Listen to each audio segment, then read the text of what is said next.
नमस्कार, मैं हूं अमित द्विवेदी। आप सभी का स्वागत करता हूं अपने इस चैनल पावर ऑन व्हील पर। मैं इस समय लखनऊ में हूं और आज मेरे साथ एक कस्टमर हैं जो कि जो ब्रेज़ा आती थी डीज़ल के साथ, यानी कि डीज़ल ब्रेज़ा के कस्टमर हैं। और उनकी ज़िंदगी को जब ये अनलॉक की प्रक्रिया शुरू हुई थी, मतलब पूरा देश जब लॉकडाउन के दौर से गुजर रहा था, उस समय इस गाड़ी ने उनको अनलॉक करके रखा हो। मेरे साथ हैं मनीष मिश्रा जी। आइए स्वागत करते हैं और आपको मिलवाते हैं मनीष मिश्रा जी से, जो कि बहुत ही गौरवान्वित कस्टमर हैं मारुति सुजुकी विटारा ब्रेज़ा के। तो मनीष भाई, आपका स्वागत हमारे इस चैनल पर। नमस्कार नमस्कार, थैंक यू। तो आप बुलंद आवाज़ अपनी तो कर रहे हैं, लेकिन चेहरा उधर दिखाइए तो अच्छा। जी। तो ये है मनीष जी, आप पहचान लीजिए इन्हें ध्यान से। और ये लखनऊ में रहते हैं और एक बहुत बड़े जर्नलिस्ट हैं। और अच्छी बात इनकी ये है कि गाँव से जुड़े हुए हैं, क्योंकि ये गाँव वाली जो पत्रकारिता होती है उसको करते हैं और बहुत अच्छे से उसको उभार कर सामने लाते हैं। सबसे पहले मेरा सवाल ये है कि इस गाड़ी ने आपकी ज़िंदगी में क्या स्थान अभी रखती है और कितनी इसने भूमिका निभाई है जो ये सब कुछ गुजरा है अभी? जी अमित, जब ये मैं गाड़ी ख़रीद रहा था तो काफ़ी मन में चल रहा था। फिर अल्टीमेटली इसी पे आया कि मैंने माइंड में मेकअप कर रखा था कि मुझे डीजल गाड़ी ही लेनी है। उस समय एक मिड रेंज में एक बेस्ट ऑप्शन था और मैंने इसको दिसंबर में ख़रीदा था और 2 महीने गुजरे होंगे। फिर ये लॉकडाउन का शुरू हो गया मार्च में। मेरे लिए चूँकि मैं जैसा कि बताया कि मैं जर्नलिज़्म से हूँ और ख़ास करके मैं गांव और दूर दूर तक भटकता रहता हूँ, तो मेरे लिए एक बहुत उस समय एक चैलेंजिंग भी मौका था और एक कहते हैं ना मौका था उसका कि हम इसको जा पाते लोगों से। अगर ये गाड़ी नहीं होती तो हम शायद नहीं जा पाते, क्योंकि उतना रिलायबल होना, सारी दुकानें बंद हैं। तो एक नई गाड़ी थी तो थोड़ा भरोसा था कि ये कहीं जो है गड़बड़ नहीं करेगी। उस समय सबसे बड़ी बात है, कोई ड्राइवर नहीं मिलता था तो खुद ही मैं चलाता था। मैं यहाँ इससे बुंदेलखंड हज़ारों किलोमीटर मैंने यात्रा की है, पश्चिमी यूपी, पूर्वी यूपी, बिहार। तो सबसे बड़ी चीज़ ये है कि मुझे कंफर्टेबल लगी चलाने में, काफ़ी कंफर्टेबल थी ये। इसको आप जो है 400-500 किलोमीटर अगर आप चला रहे हैं तो अकेले आप चला सकते हैं। लेकिन इससे पहले मैं आल्टो ड्राइव कर रहा था, छोटी गाड़ी थी, तो बैठने में थोड़ी सी दिक्कत होती थी उसको। मैं ये नहीं कहूँगा कि वो ख़राब थी, लेकिन इसमें जब मैं इसको खुद से ड्राइव कर रहा था तो मुझे बड़ा कंफर्टेबल लग रहा था। तो इससे मैंने बहुत सारी बड़ी बड़ी यात्राएं की, अच्छी अच्छी स्टोरियाँ की हैं। और गाँव, ख़ास करके गाँव में, जहाँ पे बुंदेलखंड के पत्थरों में, जहाँ पे 40 डिग्री टेम्परेचर करीब हुआ करता था उस टाइम पे, अप्रैल के महीने, मई में। और उसके बाद भी हम कंफर्टेबली जा पाते थे गांव की कच्ची सड़कों पे, गलियों में। तो एक कहते हैं ना, एक भरोसा था। और रही बात मारुति की गाड़ियों का, तो वैसे भी भरोसा माना जाता है, तो क्योंकि मैं तो मारुति का रिलायबल कस्टमर हूँ। तो दोस्तों, जब एक आप पत्रकार से बात करते हो उसका सबसे बड़ा फ़ायदा ये होता है सवाल नहीं करना पड़ता है, पूरा जवाब भाई साहब पहले ही दे जाते हैं। तो मेरे सारे सवालों के जवाब निपटा दिए। फिर मैं सवाल करता हूँ, कब खरीदी थी आपने से? ये मैंने दिसंबर के लास्ट में ख़रीदी थी। और कितने की पड़ी थी आपको? ये 10,20,000 समथिंग की पड़ी थी इस टाइम। और एक सवाल और करूंगा आपको। जिस समय आपने गाड़ी खरीदी, मुझे पता है कि ब्रेज़ा डीजल एक तरह से ख़त्म हो रही थी, क्योंकि बहुत लकी कस्टमर थे जिनको ब्रेज़ा डीजल मिल गई, क्योंकि मारुति ने डीजल इंजन को बंद करने का उस समय थोड़े दिन पहले ही फैसला किया था। तो आपको कैसे मिली, वो कहानी जानना चाहूँगा। इसके पीछे कहानी है। आपसे ही सजेस्ट किया था, आपसे ही डिस्कस करते थे, क्योंकि आप चूँकि जानकार आदमी हैं। तो मुझे था कि कोई एक्सपर्ट की राय ली जाए।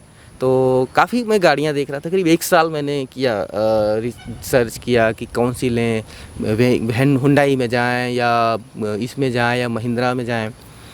पर ओवरऑल जो मेरे बजट के हिसाब से इसकी जो कहते हैं ना, कॉम्पैक्ट है, रिलायबल है, जो मैं चाहता था। और थोड़ा सा मुझे ऐसा चाहिए था जो ड्यूरेबल भी हो, जिसकी रीसेल वैल्यू हो। और दूसरी ये दिमाग में रहता था कि हमेशा मुझे ट्रैवल करना है गांव, दूरदार इलाकों में, कोई ऐसा शहर में ही ट्रैवल नहीं करना है। तो ऐसी गाड़ी हो जो गांव में ले जाने में हिचके ना, मतलब हम बहुत नीची गाड़ी नहीं ले सकते थे, हमको थोड़ा ऊपर गाड़ी की हाइट हो, क्योंकि कई बार तो गांव में जाते थे, जब मैं अपनी आल्टो ले जाता था तो वो नीचे पता लगा कि नीचे कोई पत्थर है, खट से लड़ गया तो काफ़ी नुकसान हो जाता था। तो ये सारी चीज़ें इसमें हैं। इसका जो ग्राउंड क्लियरेंस है वो अच्छा है, गाँव में जाने के लिए काफ़ी अच्छा है। अच्छी मैंने तो इसको स्पीड में भी चलाई है। इवन लोग कहते हैं कि ये हल्की है और ये ऐसे समय सुनते थे कि बाकी गाड़ियों से, लेकिन मुझे तो कभी कोई दिक्कत नहीं हुई। तो अभी तक कुल कितने किलोमीटर आपने इसे चलाया है? अभी मैं इसको 18,000 किलोमीटर चला चुका हूँ। सबसे लंबी दूरी कौन सी आपने तय की है, कहाँ गए थे? सबसे लंबी दूरी बिहार गया था, उसके बाद मैं बुंदेलखंड गया था, फिर उधर मुजफ्फरनगर गया था। तो ये सारा कुछ मैं खुद ही ड्राइव कर रहा था, तो मज़ा भी आ रहा था। तो आपने इतने मज़े लूटे हैं, तो माइलेज कितना दिया है इसने? माइलेज एज सच मैंने चेक नहीं किया है, क्योंकि माइलेज ये था कि शायद तीसरी जब वो हो जाती है सर्विसिंग, उसके बाद क्लियर पता चलता है। तो मैंने कभी ऐसा उसको किया नहीं, लेकिन हाँ माइलेज ठीक ठाक है, मुझे लगता है 20-22 तो दे ही रही है। तो आपको कभी दिक्कत लगी जब आप ओवरटेकिंग कर रहे थे? कभी कॉन्फिडेंस लूज़ हुआ कि ओवरटेकिंग में दिक्कत करेगी ये गाड़ी?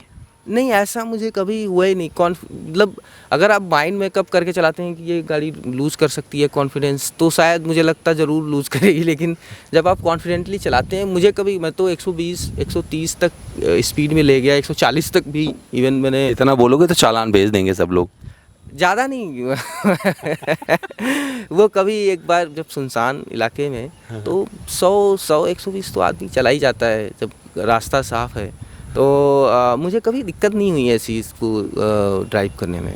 तो कुछ बातें हम करेंगे इस गाड़ी के अंदर बैठ के, क्योंकि मनीष जी ने अपनी गाड़ी को बहुत अच्छे से मेंटेन करके रखा हुआ है। हालांकि बीच में जब उन्होंने शुरू किया था, क्योंकि ऑल्टो से इस पर आए हैं, तो थोड़ा बहुत तो इसका ज़रूरी भी होता है और शुभ संकेत माना जाता है ऐसी गाड़ी पर जब कोई अपग्रेड कर रहा होता है। गलत बोल रहा हूँ मनीष जी? नहीं, तो सही बोल रहे हैं। तो ये मनीष भाई बड़े दिलदार इंसान हैं और मेरे पुराने दोस्त हैं, पत्रकार हैं, मैं भी पत्रकार ही हूँ, लेकिन अब मैं दूसरे किस्म का पत्रकार हूँ। और ये उस बात को सिद्ध करने में लगे हैं जहाँ पर बोलते हैं कि भारत गाँव में बसता है। तो आइए चलते हैं इनके गाड़ी के अंदर। तो दोस्तों, मैं मनीष के साथ अब उनकी गाड़ी में बैठ गया हूँ और इन्होंने अपनी गाड़ी को बहुत अच्छे से मेंटेन करके रखा हुआ है। लेकिन सबसे पहले मनीष से पूछते हैं, मनीष अभी तक आपने बताया कौन सा वेरिएंट है ये VDI है। VDI चूँकि मुझे मिड वेरिएंट ही चाहिए था, थोड़ा वो था, कॉस्ट इफेक्टिव भी था, तो मुझे लगा कि यार बीच में ही जाना चाहिए। मनीष, मुझे अच्छी बात ये लगी कि आपने गाड़ी पे बैठते ही आपने सीट बेल्ट लगा लिया, क्योंकि अमूमन लोग करते नहीं है। मेरे 1-2 कस्टमर ने बिना सीट बेल्ट लगाई गाड़ी चला दी, बाद में मैंने बीच में रियलाइज़ किया कि सीट बेल्ट नहीं लगाई हुई है। ये बहुत अच्छी बात है और मैं चाहता हूँ कि आप पत्रकार हो, एक जिम्मेदार व्यक्ति हो, आप संदेश दें कि गाड़ी चलाने से पहले लोगों को सीट बेल्ट पहनना चाहिए। नहीं, बिल्कुल। क्या है ना कि लोगों को, मेरे साथ में जो लोग बैठते हैं बगल में, तो मैं तो सबसे पहले मैं कहूँगा कि सीट बेल्ट लगाना इसलिए ज़रूरी है, ना कि नियम से डर के आप लगाएं, लेकिन ये आपकी सुरक्षा के लिए है। पहले मैं भी इसको सीरियस नहीं लेता था, लेकिन एक बार क्या हुआ, मैं अपनी बेटी को लेके जा रहा था और छोटी जब दूसरी गाड़ी थी, वो अचानक से मुझे ब्रेक लगाना पड़ा, वो शीशे में जाके लड़ गई। थैंक गॉड कुछ हुआ नहीं। उसके बाद से उसको भी समझ में आ गया कि ये लगाना चाहिए। जो बगल में बैठता है, मैं उससे कहता हूँ पहले बेल्ट लगाओ तभी मैं गाड़ी स्टार्ट करूँगा, ये नहीं कि आधे रास्ते पे। चलिए, आपने सीट बेल्ट लगा लिया है, ज्ञान भी दे दिया है, तो चलाइए गाड़ी। फिर मैं आपसे कुछ और सवाल करता हूँ, क्योंकि मनीष ने इस गाड़ी को अच्छे से जिया है। बहुत कम लोग होंगे जिन्होंने 18,000 किलोमीटर बस 3-4-5 महीने में चला लिया हो गाड़ी, बहुत कम लोग चलाते हैं। हाँ, मैंने ये भी नहीं कि इसको ऐसे चलाया है, हमने इसको लॉन्ग रूट पे ज़्यादा चलाया, खास करके 18,000 किलोमीटर गांव में ही चली है, क्योंकि शहरों में अपना काम नहीं है। तो ये है, वो पुरानी गाड़ी मैंने तो मनीष भाई, आपने बहुत सारे बम्पर टू बम्पर भी किए होंगे, क्योंकि मैनुअल गाड़ी है, तो आपको कोई दिक्कत आई सिटी में, सिटी ट्रैफिक में, जहाँ बहुत ज़्यादा? नहीं, ऐसा मुझे कुछ दिक्कत नहीं आई। थोड़ा सा शुरुआत में, चूँकि मैं छोटी गाड़ी चला रहा था, तो उसको एडजस्ट होने में मुझे टाइम लगा, लेकिन अब मुझे कोई ऐसा दिक्कत नहीं है कि बहुत ज़्यादा प्रॉब्लम आती है। और मुझे तो काफ़ी ये आसान पड़ती है, क्योंकि थोड़ा सा ऊंची है, तो थोड़ा आपका क्लियरेंस सही रहता है, मतलब दिखता रहता है। चूँकि आप जो नीची गाड़ी पे होते हैं, तो उसमें काफ़ी सारी दिक्कतें आती हैं। ब्रेजा डीजल में आती थी और अब सिर्फ पेट्रोल में आती है, और मारुति सुजुकी इंडिया लिमिटेड को इस बारे में सोचना पड़ेगा, क्योंकि जो डीजल के शौकीन थे वो ब्रेजा ज़रूर मिस करेंगे। मैं गलत हूँ तो बताइए मनीष भाई। हाँ, मुझे भी लगता है कि मैं बहुत लकी हूँ कि मैंने सही समय पे एक सही फैसला ले लिया था।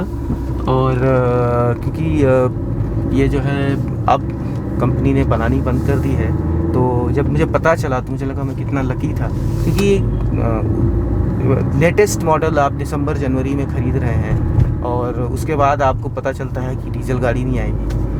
तो एक तगड़ा नेटवर्क होने का, जैसे आफ्टर सेल में कोई आपने कभी एक्सपीरियंस किया कहीं गांव में आपकी गाड़ी वाड़ी ख़राब हुई हो जहां पर तुरंत कोई सॉल्यूशन मिल गया हो? नहीं, ऐसा तो नहीं, अभी ख़राब तो नहीं हुई इस गाड़ी में, तो ऐसा कुछ नहीं हुआ। चूँकि मैंने बताया, लेकिन ये भरोसा रहता है कि एक भरोसा तगड़ा रहता है नेटवर्क कि हाँ, मारुति का पार्ट्स मिल जाते हैं हर जगह पे। मारुति के बताया ना कि मैंने जैसे कि मैं जेन्युइन पार्ट, मतलब बहुत पुराना हूँ मैं, 2007 से गाड़ी मारुति की ही चला रहा हूँ। तो मुझे गाँव में भी कभी दिक्कत आई तो वो तुरंत जो है कुछ ना कुछ मिल ही जाता है। और हर लोग जानते भी हैं, मारुति को बनाना भी जानते हैं। बहुत ज़्यादा हाई फाई गाड़ियाँ होती तो गांव के, क्योंकि मेरा एक वो था अपना गांव का, चूँकि मुझे इससे पहले भी मैं रूरल जर्नलिज्म में ही एक्सपर्टीज़ है मेरी, तो इसको ध्यान में रखते हुए भी मैं गाड़ी चूज़ कर रहा था। तो मनीष भाई एक चीज़ और पूछूंगा, आपने कितनी सर्विस करवाई अभी इस गाड़ी की? अभी इसकी तीसरी हो चुकी है। तो जैसे कंपनी 3 बार जो है फ्री सर्विस देती है, तो तीसरी हो चुकी है, चौथी की ये पेड सर्विस होगी शायद, चौथी पेड सर्विस होगी। तो अभी क्या लग रहा है कि कितना कॉस्ट है? अभी तक कितना आ रहा था कॉस्ट? क्योंकि इसमें भी कुछ देना पड़ रहा था, ऑयल वगैरह का तो देना पड़ रहा था। ऑयल वगैरह तो देना पड़ रहा था। तो ऑयल तो भाई जो भी आया है 3.5 लीटर 4 लीटर जो भी लिया था मुझसे। हाँ। और लगभग याद है आपको कि कितना? 3.5 लीटर डाला था मतलब मैंने। पैसे कितने पैसे पड़े टोटल सर्विस पे, तीनों पे कुल मिला के अंदाजा? वो 3,000 रुपये पड़े होंगे। अच्छा, पर 3,000 समथिंग वही डीजल का, वो मतलब ऑयल का ही पड़ा। इसके अलावा जो थोड़ा बहुत वो बिल बैलेंसिंग वगैरह कराया, हमने 3,500 रुपये पड़ा होगा, 500 उसका ले रहे थे। अच्छा मनीष भाई, जैसे क्योंकि इसे हम कॉम्पैक्ट एसयूवी में इसकी गणना की जाती है और यही वजह रही लोगों को बहुत पसंद आई गाड़ी, तो आपने जब थोड़ा बहुत ऑफ रोडिंग आया तो वहाँ पे कोई दिक्कत लगी आपको लगा नहीं आराम से कर लेगी, या फिर अर्बन गाड़ी है, शहर में चलती है, ज़्यादा अच्छा है शहर में चलाना है, गाँव में दिक्कत होगी? नहीं, मुझे नहीं लगता है। मुझे लगता है मारुति की गाड़ी अर्बन नहीं हो सकती, क्योंकि मारुति जिस हिसाब से उसको प्रेजेंट करती है, जिस हिसाब से वो हर क्लास के लिए बनाती है, इनकी शहर के लिए भी है, पर मारुति मुझे लगता है कि वो शहर से ज़्यादा गांव के लिए गाड़ी है, क्योंकि एक सस्ती, थोड़ा सा रेंज भी सही सलामत रहती है। दूसरा ये कि इसके पार्ट्स वगैरह जो मिलते हैं, जितना फ्रीक्वेंटली सर्विस मिल जाती है गांव में तो नहीं, मतलब कस्बों में तो मिल ही जाती है। तो इसको हम कहेंगे कि ये तो रूरल इंडिया के लिए बहुत ही मुफीद गाड़ी है। तो आपको नहीं लगा कि कुछ और फीचर्स होने चाहिए, जैसे आपकी गाड़ी में टच स्क्रीन इंफोटेनमेंट सिस्टम नहीं है? ये इस बार इन्होंने शायद दिया है, हमारे टाइम पे नहीं था। लेकिन अब कहते हैं ना कि हमारे गांव में कहावत है, जितना घोरोगे उतना ही मीठा मिलेगा। तो जितना पानी में चीनी डालेंगे उतना ही मीठा शरबत होगा। तो आप टॉप वेरिएंट पे जाते हो शायद आपको? हाँ, टॉप वेरिएंट पे जाते तो मुझे उसके सारे फीचर्स मिलते, लेकिन इससे ऊपर ये था कि वो बजट देखना था, वो भी बजट वाइज थोड़ा सा देखना। तो फिर क्या है ना, वो तो फीचर्स टेप बजना है, तो अब वो यहाँ से बजाएं। मुझे तो लगा कि नहीं यार, वो वेस्टेज ऑफ मनी है, ठीक है, अपना हमको गाड़ी चलनी चाहिए और जितने ज़रूरी चीज़ें हैं वो VDI में मिल जाती हैं। तो पीछे सीट पर जब आपने बंदे बिठाए, क्योंकि आपकी फैमिली में भी कुछ लोग हैं, जब आपने उनको बिठाया तो आप कोई शिकायत करी कि पीछे वाली सीट? नहीं, वो सब बहुत कंफर्टेबल थे। पीछे वैसे तो 3 लोगों का होता है, लेकिन हमने तो 4 लोग भी बैठाए आराम से। वो ऐसा नहीं कि बहुत उनको दिक्कत हुई। सबसे अच्छा फ़ायदा है कि इसकी जो डिग्गी है वो अच्छी है। मैं आपको एक बताऊं कि गांव में मैं खेती भी कराता हूं थोड़ी सी, और जब मैं गांव जाता हूं तो इसमें खाद की बोरियां भी लाद लेता हूं 2-2। अच्छा। और मुझे कभी ऐसा नहीं लगा कि नहीं ओवरलोडिंग हो गई तो दिक्कत है। तो मैं बड़े आराम से 2 बोरी खाद जो है डाल के 50-50 किलो, मतलब 1 क्विंटल हो जाता है, तो मैं उसको लेके जा सकता हूँ। क्योंकि अब चूँकि बताया ना कि सारे एस्पेक्ट को ध्यान में रख के ही मैंने इस गाड़ी को प्लान किया था कि डिग्गी भी मिल जाए और सारी चीज़ें हो जाएं, तो वो भी मुझे फ़ायदा मिल रहा है। तो दोस्तों आप देख सकते हैं कि ब्रेज़ा कितनी पसंद है लोगों को। डीजल में थी तभी लोगों को पसंद थी, पेट्रोल में ज़्यादा पसंद आ रही है, ऐसा कहना है मारुति सुजुकी इंडिया लिमिटेड का। लेकिन जिनको डीजल में मिल गई है वो अपने आप को लकी महसूस कर रहे हैं। और उसी में से एक कस्टमर हैं मनीष मिश्रा जी, जो कि एक पत्रकार हैं और रूरल जर्नलिज्म को प्रमोट करते हैं। तो इनके शब्दों में आपने सुना कि ये गाड़ी उनको क्यों पसंद है और क्यों वो खुश हैं मारुति सुजुकी विटारा ब्रेज़ा से। कोई कंप्लेन भी करना चाहते हैं भाई साहब, बोल दीजिए अभी। नहीं, कोई ऐसी कंप्लेन नहीं है, क्योंकि अभी बहुत ज़्यादा देखिए जीना बाकी है, अभी कस्टमर पूरी दुनिया शुरू की अभी है, तो मैं इसको जीना चला शुरू ही किया रहा है। हूँ, लेकिन मुझे माइलेज वगैरह से भी बहुत मुझे लग रहा है ठीक ठाक ही है कि इसको मुझे बहुत वो नहीं है लग रहा है। लेकिन मुझे अब लगता है कि क्या मुझे एक टॉप उस पे एक अपग्रेड मॉडल पे जाना चाहिए था। हाँ, तो ख्वाहिशें ऐसी होती हैं दोस्तों कि जितना आप सोचते जाएंगे वो उतना ही आकार लेती जाएंगी, उसका कोई दायरा नहीं होता है, हाँ, उन्हें आप वो सीमित तो नहीं कर सकते हैं। बिल्कुल, बिल्कुल। तो उम्मीद करता हूँ मनीष भाई के साथ ये चिट चैट ब्रेजा के साथ आपको पसंद आया होगा और आप डीजल ब्रेजा मिस करेंगे और मनीष भाई इसको मिस नहीं करेंगे क्योंकि उनके पास ये है। मैं आपको बीच में रोकना चाहूँगा।